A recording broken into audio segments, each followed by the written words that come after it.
40 Qudsiy hadis. Imom G'azzoliy. Qazoga rozilik mo'minning sifati. Guvohlik beramanki, yakka o'zimdan boshqa iloh yo'q. Mening sherigim ham yo'q. Muhammad mening qulim va rasulimdir. Kim qazoi qadarimga rozi bo'lmasa, balolarimga sabr, ne'matlarimga shukr qilmasa, berganlarimga qanoat etmasa, mendan boshqa xudoga ibodat qilaversin. Kim dunyo uchun g'am cheksa, go'yoki menga g'azab qilgan bo'ladi. Kim musibatimdan shikoyat etsa, go'yo mendan shikoyat qilgan bo'ladi.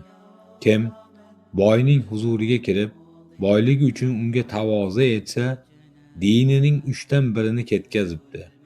Kim ahlidan biror kishi vafot etgani uchun yuziga ursa, go'yo men bilan urushish uchun nayza olibdi. Kim qabr ustidagi shoxni sindirsa, Ka'bam eshigini qo'li bilan buzgandek bo'libdi.